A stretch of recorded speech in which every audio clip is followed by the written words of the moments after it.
Hello everyone, my name is doctor Ashish Shrivastava. Previous lecture में आपने देखा कि ब्लड क्या होता है, ब्लड के कॉम्पोजिशन और ब्लड के कंपोनेंट्स को हमने स्टडी किया। आज के इस लेक्चर में मैं आपको ये बताने वाला हूं कि हमारी बॉडी में ब्लड का फॉर्मेशन कहां पर होता है। तो ये बहुत बेसिक लेक्चर है और अगर आप बायोलॉजी के स्टूडेंट हैं तो आपको ये बिल्कुल पता होना चाहिए कि हमारी बॉडी में ब्लड का फॉर्मेशन आखिर कहां पर होता है। तो सबसे पहले मैं आपको बता दूं कि वेयर इज ब्लड फॉर्म्ड, यानी कि हमारी बॉडी में ब्लड का फॉर्मेशन जो है वो कहां पर होता है। ये जानने से भी पहले आपको ये मालूम होना जरूरी है कि हमारे ब्लड के दो इंपॉर्टेंट जो कंपोनेंट्स हैं, यानी कि आपके ब्लड में जो इंपॉर्टेंट दो कंपोनेंट हैं जो जिससे मिलकर आपका ब्लड बना हुआ है, वो है प्लाज्मा जो कि लिक्विड पार्ट है और दूसरा फॉर्म्ड एलिमेंट्स या ब्लड सेल्स जो कि 45% पार्ट को कंसिस्ट करता है। तो ब्लड के दो मेजर कंपोनेंट्स क्या है, प्लाज्मा और फॉर्म्ड एलिमेंट्स। प्लाज्मा कितना है, तो ब्लड का 55% जो है वो प्लाज्मा है, या ब्लड में 55% पार्ट ब्लड का प्लाज्मा से मिलकर बना हुआ है, जबकि ब्लड का 45% पार्ट जो है वो ब्लड सेल्स या फॉर्म्ड एलिमेंट से मिलकर बना हुआ है। अब प्रीवियसली हमने ये देखा है कि जो प्लाज्मा होती है उसमें बेसिकली क्या क्या कंपोजिशन होती है। तो प्लाज्मा में 90 से 92% वाटर होता है, 6 to 8% जो है वो प्रोटीन्स होते हैं। उसके अलावा कुछ अमाउंट में प्लाज्मा में आयंस प्रेजेंट होते हैं और कुछ अदर न्यूट्रिएंट्स भी प्रेजेंट होते हैं। तो ये बेसिकली चार चीजें जो है वो प्लाज्मा में प्रेजेंट होती हैं। अल्टीमेटली ये चार चीजें हमारे ब्लड में भी प्रेजेंट होती है क्योंकि ब्लड का 55% क्या है, प्लाज्मा। तो एक तरफ तो हम ये देखेंगे कि प्लाज्मा के जो भी वेरियस कंपोनेंट्स हैं जो ब्लड में प्रेजेंट होते हैं और उनका आखिर फॉर्मेशन हमारी बॉडी में कहां पर होता है, वो ब्लड में आखिर कहां से आते हैं। एंड ये भी मैं आपको बताऊंगा कि जो फॉर्म्ड एलिमेंट हैं उनमें बेसिकली हम ब्लड सेल्स को लेते हैं, जैसे कि हमारी इरिथ्रोसाइट्स यानी जिनको हम आरबीसीज कहते हैं, ल्यूकोसाइट्स जिनको हम डब्ल्यूबीसीज कहते हैं, थ्रोम्बोसाइट्स जिनको हम प्लेटलेट्स कहते हैं। तो ये भी हम देखेंगे कि इन वेरियस ब्लड सेल्स का फॉर्मेशन हमारी बॉडी की किस साइट पर होता है और फिर ये वहां से ब्लड में आ जाती हैं। तो सबसे पहले मैं आपको बता देता हूं कि प्लाज्मा के various components like water and ions, specially water और आयंस जो हैं वो हमारे ब्लड में कहां से आते हैं। आखिर ब्लड में वाटर और आयंस का जो आना है वो कहां से होता है। तो हम सभी जानते हैं कि हम लोग पानी पीते हैं और जब भी आप पानी को पीते हैं, वाटर को पीते हैं, तो वो आपके डाइजेस्टिव सिस्टम में जाता है।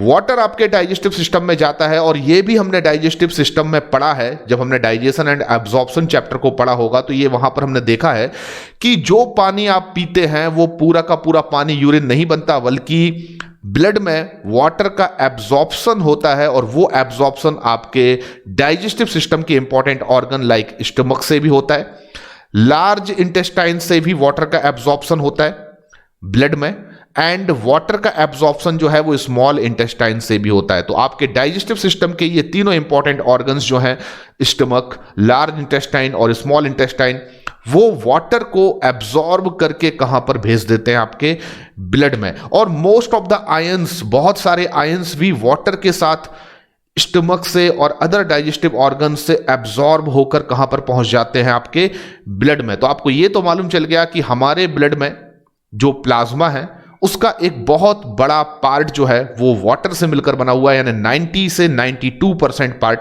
और ये वाटर ब्लड में कहां से आ रहा है, तो आपके डाइजेस्टिव सिस्टम में स्टमक, लार्ज इंटेस्टाइन और स्मॉल इंटेस्टाइन से वाटर का एब्जॉर्प्शन होता है और ये वाटर आपके ब्लड में आ जाता है। हालांकि जो वाटर का एक्सेस अमाउंट आपके ब्लड में आता है वो यूरिन के फॉर्म में आपकी बॉडी से बाहर एक्सक्रीट कर दिया जाता है, लेकिन वाटर का एक प्रॉपर अमाउंट, एक सर्टेन अमाउंट आपके ब्लड में हमेशा रिटेन करके रखा जाता है, जिसको रिटेन करने का काम भी एक बहुत इंपॉर्टेंट प्लाज्मा प्रोटीन करता है, जिसके बारे में मैं आपको आगे बताऊंगा। तो ये मैंने ब्लड में किसको डाल दिया भाई, वाटर को डाल दिया। ये वाटर को मैंने ब्लड में डाल दिया और कुछ आयंस जैसे कि Na+, Mg++, Ca++ और Cl-, यानी कि इन सभी आयंस की प्रेजेंस जो ब्लड में है और जो वाटर की प्रेजेंस आपके ब्लड में है वो कहां से आ रहा है, ये वाटर और आयंस। तो आपका आंसर होगा हमारे डाइजेस्टिव सिस्टम में स्टमक, लार्ज इंटेस्टाइन और स्मॉल इंटेस्टाइन से अब्जॉर्ब होकर ये वाटर और मोस्ट ऑफ द आयंस जो हैं वो आपके ब्लड में आ जाते हैं। चलिए, अब ये क्वेश्चन यहां पर पैदा होता है कि कुछ आयंस ऐसे भी हैं जो ब्लड में प्रेजेंट होते हैं, जैसे कि बाइकार्बोनेट आयंस, जैसे कि H+ आयंस। तो ये जो बाइकार्बोनेट आयंस हैं, H+ आयंस हैं, ये आखिर फिर आपके ब्लड में कहां से पहुंचते हैं जो कि प्लाज्मा में प्रेजेंट हैं? तो मैं कहूंगा कि हमारे पास जो टिश्यूज हैं ये आपके क्या हैं? टिश्यूज। तो इनको मैं बोल देता हूं ये हमारे टिश्यूज हैं। और अगर आपने ये देखा है, ये पढ़ा है कि किस तरीके से हमारी बॉडी में हम जो ऑक्सीजन को इनहेल करते हैं वो हमारे लंग से हमारे टिश्यू तक जाती है ब्लड के थ्रू, और ब्लड से ये ऑक्सीजन डिफ्यूज होकर टिश्यूज के अंदर पहुंच जाती है, टिश्यूज की सेल्स तक पहुंच जाती है। सेल्स जो है वो सेलुलर रेस्पिरेशन करने के बाद कार्बन डाइऑक्साइड को बनाती है, और ये एक हार्मफुल और टॉक्सिक गैस है। और हम सभी जानते हैं कि टिश्यूज जो है वो कार्बन डाइऑक्साइड को डिफ्यूज कर देते हैं, और कार्बन डाइऑक्साइड डिफ्यूज होकर कहां पहुंच जाती है? हमारे ब्लड में, फ्रॉम द टिश्यूज। और कार्बन डाइऑक्साइड का एक बहुत ज्यादा बड़ा अमाउंट यानी कि 70% कार्बन डाइऑक्साइड जो है वो बाइकार्बोनेट आयंस के फॉर्म में ट्रांसपोर्ट होती है ब्लड के थ्रू टिश्यूज से हमारी लंग सरफेस तक। तो जो कार्बन डाइऑक्साइड का एक मेजर अमाउंट आपके ब्लड में आया है उसको बाइकार्बोनेट आयंस में और H पॉजिटिव आयंस में कन्वर्ट कर दिया जाता है। हालांकि बाइकार्बोनेट आयंस में कार्बन डाइऑक्साइड का कन्वर्जन प्लाज्मा से ज्यादा आरबीसीज के साइटोप्लाज्म में होता है, बिकॉज कि एक एंजाइम जो ये कन्वर्जन करता है कार्बोनिक एनहाइड्रेस, उसका रिच अमाउंट आपकी आरबीसीज के साइटोप्लाज्म में होता है।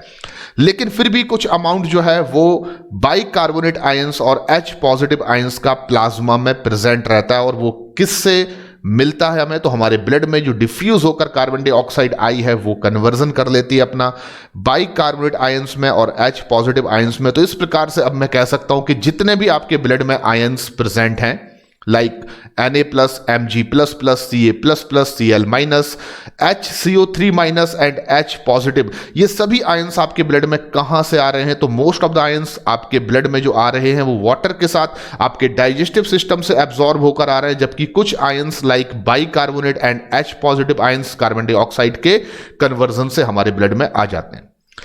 अब हम बात करते हैं कि हमारे ब्लड में प्रेजेंट होता है प्रोटीन्स, यानी कि हमारे ब्लड की प्लाज्मा जो है उसमें प्लाज्मा प्रोटीन्स होते हैं। There are 3 types of proteins are present in blood plasma. आपने पढ़ा हुआ है, एक को हम फाइब्रिनोजेन कहते हैं, एक को हम एल्बुमिन कहते हैं, और एक प्रोटीन होता है जो प्लाज्मा में प्रेजेंट होता है, दैट इज वेरी इंपॉर्टेंट क्योंकि ये डिफेंस में रोल प्ले करता है, और उसका नाम है ग्लोब्यूलिन। तो आपको मैं बता दूं कि हमारा जो लिवर है वो बहुत ज्यादा मल्टीटास्किंग ऑर्गन है। ये केवल हमारी डाइजेस्टिव ग्लैंड नहीं है, बल्कि आपको बता दूं हमारे लिवर जो है, हमारे लिवर में ही फॉर्मेशन होता है प्लाज्मा प्रोटीन्स का, स्पेशली 2 प्लाज्मा प्रोटीन्स 3 में से, यानी कि फाइब्रिनोजेन और एल्बुमिन, इनका फॉर्मेशन आपके लिवर में होता है। तो मैं कहूंगा हमारा लिवर जो है वो plasma protein like fibrinogen and albumin को फॉर्म करता है, और इस तरीके से ये दोनों प्रोटीन्स आपके ब्लड में या ब्लड प्लाज्मा में पहुंच जाते हैं। तो देखिए, आपने मोस्ट ऑफ द कंपोनेंट्स देख लिए प्लाज्मा के, उनका फॉर्मेशन कहां पर हो रहा है, लेकिन प्लाज्मा प्रोटीन में एक प्रोटीन अभी बचा हुआ है जिसका नाम है ग्लोब्यूलिन। तो बच्चों, ग्लोब्यूलिन का फॉर्मेशन कहां पर होता है? तो मैं आपको बता दूं कि ग्लोब्यूलिन में स्पेशली अल्फा, आपका गामा ग्लोब्यूलिन जो है वो एंटीबॉडी कहलाते हैं, और ये डिफेंस में बहुत इंपॉर्टेंट रोल प्ले करते हैं। और डिफेंस की जब बात होती है, इम्यून सिस्टम की जब बात होती है, तो हम सभी जानते हैं कि एंटीबॉडी का फॉर्मेशन कौन सी सेल करती है? तो हमारी ही बोन मेरो में प्रेजेंट एक बहुत इंपॉर्टेंट प्लाज्मा सेल, जिसको हम जनरली बी प्लाज्मा भी कहते हैं, ये बेसिकली ग्लोब्यूलिन प्रोटीन को सिंथेसाइज करती है, और इस प्रकार से प्लाज्मा सेल्स के थ्रू सिंथेसाइज होने वाले जो ग्लोब्यूलिन प्रोटीन्स हैं वो हमारे ब्लड में या हमारे ब्लड प्लाज्मा में पहुंच जाते हैं। तो ऑलमोस्ट आपने देख लिया कि हमारे ब्लड में जो एक इंपॉर्टेंट कंपोनेंट है प्लाज्मा, और उसके जो वेरियस कंपोजिशन है like plasma proteins, water, ions and nutrients, वो किस तरीके से हमारे ब्लड में आते हैं और उनका फॉर्मेशन कहां पर होता है, ये आपको एकदम क्लियर हो चुका है। अब मैं आपको बताता हूं फॉर्म्ड एलिमेंट्स के बारे में। ब्लड के पास 45% जो है वो प्लाज्मा, वो आपके फॉर्म्ड एलिमेंट्स हैं, यानी कि ब्लड सेल्स हैं। और इन ब्लड सेल्स में 3 इंपॉर्टेंट सेल्स प्रेजेंट होती हैं। नंबर 1 इरिथ्रोसाइट्स, जिनको हम आरबीसीज कहते हैं।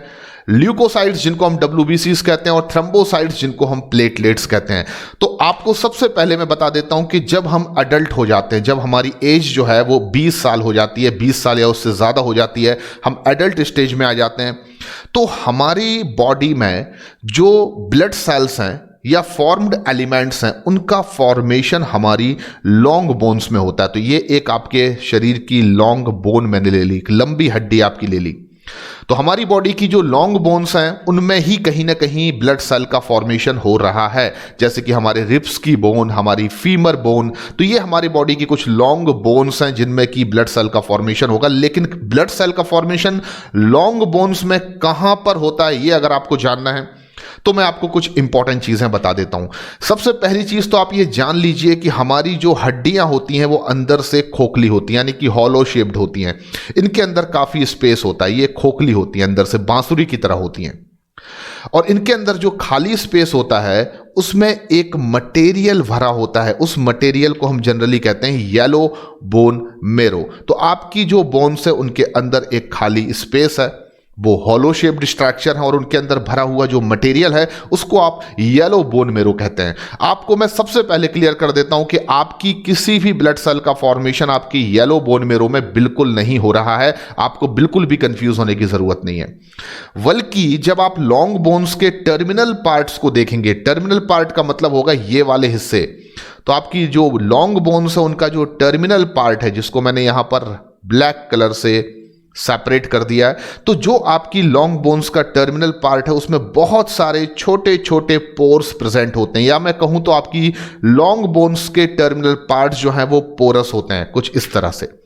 तो इस तरह से आप देख सकते हैं हमारी लॉन्ग बोन्स जो हैं उनके टर्मिनल पार्ट्स पर, उनके किनार वाले या छोर वाले हिस्से पर बहुत सारे पोर्स होते हैं, यानी कि वो पार्ट पोरस होता है। और इन पोर्स के अंदर भी बोन मेरो भरा होता है, और उस बोन मेरो को आप क्या कहेंगे, रैड बोन मेरो। तो अल्टीमेटली हमारी लॉन्ग बोन्स के टर्मिनल पार्ट पोरस होते हैं और उनमें भरे हुए बोन मेरो को हम रैड बोन मेरो कह सकते हैं। तो मैंने यहां पर क्या लिख दिया, रैड बोन मेरो।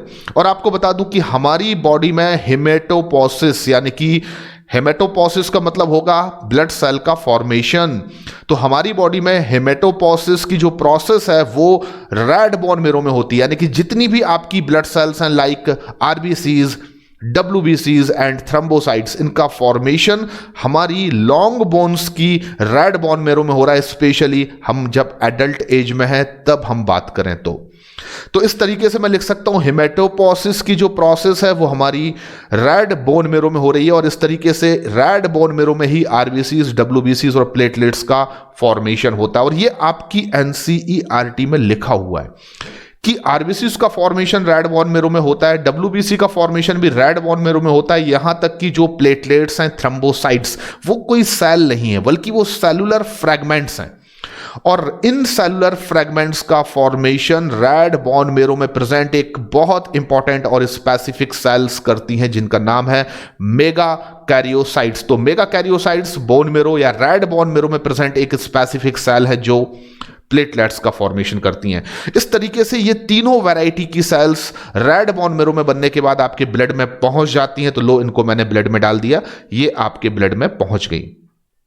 तो आरबीसीज, WBCs, थ्रोम्बोसाइट्स, ये सभी की सभी सेल्स या सेलुलर फ्रैगमेंट्स जो हैं वो रेड बोन मेरो के थ्रू फॉर्म होते हैं और फिर आपके ब्लड में पहुंच जाते हैं। आपको एक इंटरेस्टिंग चीज मैं बताना चाहता हूं, हमारी बोन्स में रेड बोन मेरो भी है और येलो बोन मेरो भी है, लेकिन इनका जो अमाउंट है वो बिल्कुल इक्वल है, यानी कि येलो बोन मेरो और रेड बोन मेरो दोनों इक्वल अमाउंट में प्रेजेंट होते हैं। एक हड्डी में अगर आप कैलकुलेट करेंगे तो रेड बोन मेरो और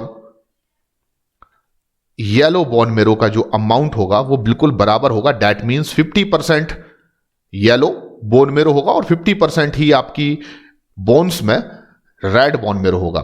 लेकिन ब्लड सेल का फॉर्मेशन कहां पर होता है, हमें कहां पर याद रखना है, red bone marrow of long bones in adult. तो एडल्ट की बॉडी में केवल लंबी हड्डियां ही ब्लड सेल का फॉर्मेशन करने के लिए रिस्पॉन्सिबल होती हैं। लेकिन अब एक इंटरेस्टिंग चीज मैं आपको बताने वाला हूं, वो ये कि हमारी लाइफ की वेरियस स्टेजेस में हेमेटोपोसिस यानी कि ब्लड सेल के फॉर्मेशन के लिए अलग अलग साइट्स जो हैं वो रिस्पॉन्सिबल होती हैं। यानी कि आप जब अर्ली एम्ब्रियोनिक डेवलपमेंट कर रहे थे, जब आप एक छोटा सा फीटस थे, एंड जब आपका एम्ब्रियोनिक डेवलपमेंट चल रहा था बर्थ के पहले, बर्थ के बाद और एडल्ट एज में आने पर, in various stages of life में आपकी बॉडी में ब्लड सेल का फॉर्मेशन लंबी हड्डियों ने नहीं किया है, बल्कि उससे पहले और भी वेरियस ऑर्गन्स हैं, हेमेटोपोइटिक टिश्यूज हैं, जिनमें की हेमेटोपोसिस की प्रोसेस कंडक्ट की गई है। इसको समझाने के लिए मैं आपको बताना चाहता हूं कि हेमेटोपोसिस या ब्लड सेल के फॉर्मेशन हमारी बॉडी में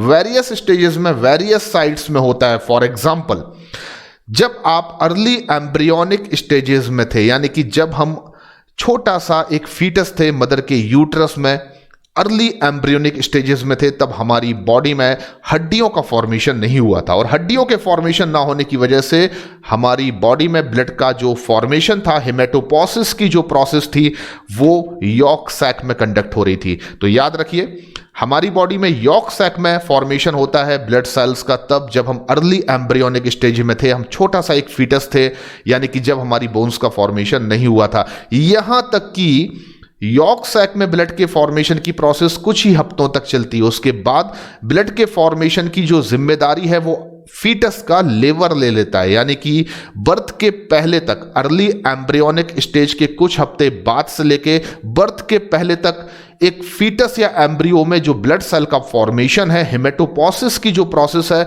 वो लिवर ऑफ द फीटस में कंडक्ट होती है। तो आपका लिवर फिर एक इंपॉर्टेंट काम कर रहा है, यानी कि आज आपका लिवर जो भी कंडक्ट कर रहा है फंक्शन, कभी उसने ब्लड का भी फॉर्मेशन किया है, कभी आपके लिवर ने फीटल लाइफ में ब्लड सेल का फॉर्मेशन भी किया है, ये आपको कभी नहीं भूलना है। एंड बर्थ के जस्ट पहले ब्लड सेल का फॉर्मेशन या हेमेटोपोसिस की जो प्रोसेस है वो शिफ्ट हो जाती है, और ये प्रोसेस बर्थ के जस्ट पहले से लेकर चाइल्डहुड की एज में आपकी सभी बोन्स में होती है। यानी कि हमारी जितनी भी हड्डियां हैं सभी बोन्स में हेमेटोपोसिस होता है बर्थ के जस्ट पहले से लेकर चाइल्डहुड तक। लेकिन जब आप एडल्ट एज में आ जाते हैं तो फिर उस कंडीशन में आपकी बॉडी में ब्लड सेल का फॉर्मेशन केवल और केवल आपकी लंबी लंबी हड्डियां करती हैं, यानी कि लॉन्ग बोन्स में, वो भी स्पेशली लॉन्ग बोन्स में। कहां पर होता है? तो आपका आंसर होगा ओनली रेड बोन मेरो। तो आज आप एडल्ट एज में हैं तो आपकी बॉडी में ब्लड सेल का फॉर्मेशन आपकी केवल लॉन्ग बोन्स की रेड बोन मेरो में हो रहा है, लेकिन उससे पहले चाइल्डहुड की एज में जब आप थे तो सभी हड्डियों में आपकी जितनी भी बोन्स हैं उनमें आपकी ब्लड सेल का फॉर्मेशन हो रहा था, और बर्थ के जस्ट पहले यह फॉर्मेशन होना शिफ्ट हुआ था। लेकिन बर्थ के पहले और अर्ली एम्ब्रियोनिक स्टेजेस के कुछ हफ्ते बाद आपकी बॉडी में ब्लड सेल का फॉर्मेशन फीटस का लिवर कर रहा था। लेकिन जब आपका फीटस अर्ली स्टेजेस में था, एम्ब्रियोजेनेसिस स्टार्ट हो रहा था, तब यॉर्क सैक में कह सकता हूं मैं ब्लड सेल का फॉर्मेशन हो रहा था। तो आई होप कि ये सभी कंसेप्ट्स आपके दिमाग में एकदम क्लियर कट समझ में आ चुके होंगे। बहुत इंपॉर्टेंट है, ये बेसिक सी चीजें हैं, इनके बिना हम बिल्कुल भी नहीं समझ पाएंगे बॉडी फ्लूइड एंड सर्कुलेशन जैसे एक कॉम्प्लिकेटेड चैप्टर को। तो ये बेसिक सा लेक्चर आपके लिए काफी इंपॉर्टेंट था। इसमें जो कुछ भी मैंने बताया वो बहुत ज़रूरी चीज़ें हैं। आज के लिए इतना, आगे के लेक्चर्स में मैं इंपॉर्टेंट टॉपिक्स आपसे डिस्कस करता रहूंगा। तब तक के लिए thank you very much and धन्यवाद।